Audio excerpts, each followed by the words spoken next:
Over 1.8 billion youth and adolescents represent about a quarter of the global population.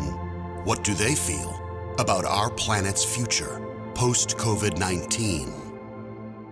I hope that post-COVID-19, creativity will be allowed to flourish at in-person events, and that the increased empathy we've gained from our shared struggles with the pandemic will allow for more impactful art going forward. This year has definitely taught me that intrinsic motivation and self-discipline are key tools in achieving any goal, really. If you're really passionate about something, as many of us are about our art form, you're much more willing to work through adversity in order to keep doing what you love. During the pandemic, it was super important that we found humanity and expression that conveniently the arts created for us. And I think that it was a time where everyone had no choice but to value art, because it allowed us to communicate from afar when we couldn't collectively be together.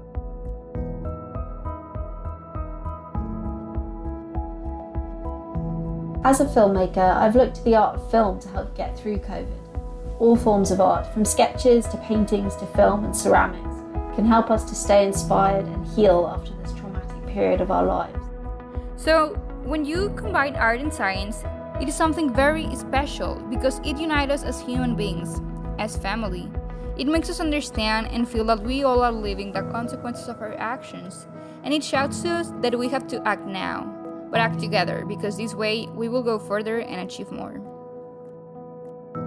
I hope that in a post-COVID-19 world, we as a country will have learned from the challenging experience of fighting a pandemic together and apply it to our daily life going forwards.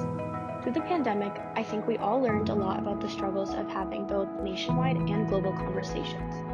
I'm hoping these skills of listening, learning, and changing can be applied to our local communities. We all spent this past year in some form of isolation and grappled with how to stay connected. Going forward, it would be great if we could keep that experience in mind and work together in order to collaborate on solutions for the issues which are impacting those within our own communities. When everything was shut down at the beginning of the pandemic, people were no longer able to go on extravagant adventures like traveling to Hawaii or Italy. They were stuck exactly where they were. And I think for a lot of people, this opened their eyes to the beauty right around them. Instead of trying to find that beauty in exotic countries or special events, they learned to find that beauty in their family, their neighbors, their local stores, and scenery. Art is everywhere, in people's faces, in nature, in buildings, and of course in paintings, sculptures, drawings, and more. The restriction COVID-19 placed on us allowed us to see that more clearly.